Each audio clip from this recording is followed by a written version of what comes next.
नमस्कार, मैं हूं कुलदीप कुमार राउत और आप देख रहे हैं फॉरएवर न्यूज। बिहार चुनाव को लेकर के सरगर्मी अभी से ही तेज होता हुआ दिखाई दे रहा है। एक तरफ बिहार के पूर्व डिप्टी सीएम तेजस्वी यादव लगातार मुख्यमंत्री नीतीश कुमार पर हमलावर होते हुए दिखाई दे रहे हैं, चाहे बिहार की गरीबी को लेकर के हो, चाहे बिहार में पलायन को लेकर के हो, या फिर बिहार की व्यवस्था को लेकर के हो।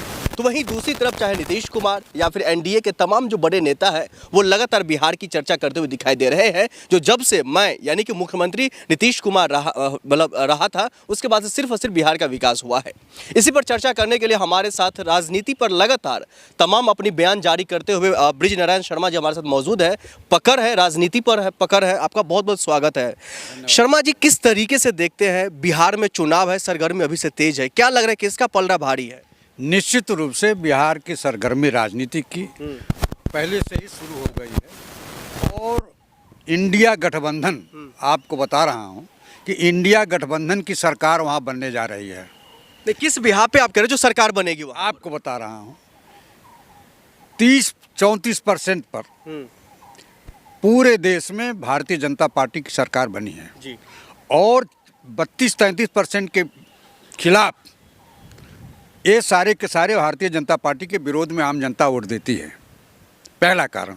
दूसरा कारण, बिहार में पलायन हुआ है, लोग नौकरी नहीं पाए हैं, बेरोजगारी बढ़ी है, भ्रष्टाचार चरम सीमा पर है, महंगाई सुरसा की तरह मुंह बाए खड़ी है।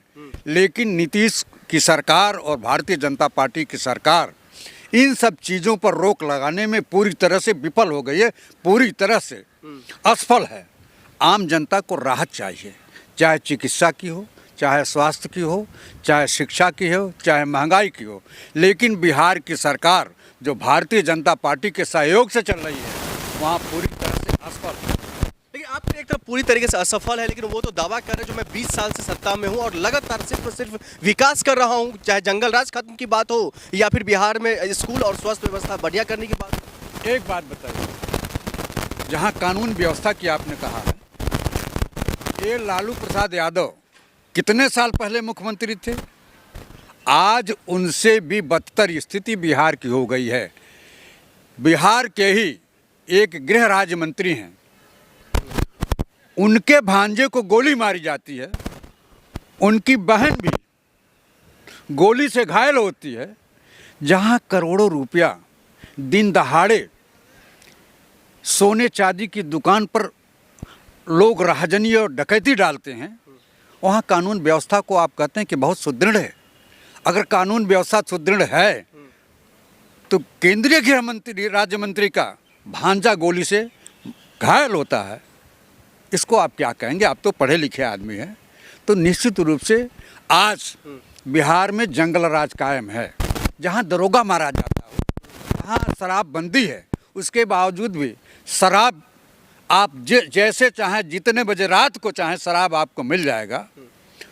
तो पुलिस की संरक्षण में, सरकार के संरक्षण में शराब की बिक्री भी हो रही है। गरीब लोग जो नंबर 2 के शराब होते हैं, जिसमें स्प्रिट तक मिला रहता है, वह पी करके लोग मर रहे हैं। बिहार में इसका मतलब कोई कामकाज नहीं हुआ पिछले 20 साल में? आप बताइए, वहाँ का नौजवान दिल्ली आकर के पढ़ता है, दिल्ली आकर के नौकरी करता है। अगर बिहार में अच्छी चीज़ें, अच्छी सेवा होती तो बिहार छोड़ कर के पलायन क्यों करते? बम्बई क्यों जाते? गुजरात क्यों जाते? दिल्ली क्यों आते? इसका मतलब है कि यह लोग नौकरी देने में पूरी तरह से असफल हैं। और दूसरी तरफ भारतीय जनता पार्टी की सरकार कितनी झूठ बोलती है, जिनके सहयोग से नीतीश कुमार की सरकारें चल रही हैं। कहते हैं दरभंगा में हमने मेडिकल कॉलेज बनवा दिया, और मैं चैलेंज करता हूं आपके माध्यम से, वहाँ एक भी ईंट दरभंगा के मेडिकल कॉलेज में विकास की ईंट नहीं रखी गई है। लेकिन हिंदुस्तान का प्रधानमंत्री भी झूठ बोलता है, स्वास्थ्य मंत्री भी झूठ बोलता है और बिहार का मुख्यमंत्री भी झूठ बोलता है। कहीं भी विकास की योजनाओं की गंगा नहीं बहाई गई है।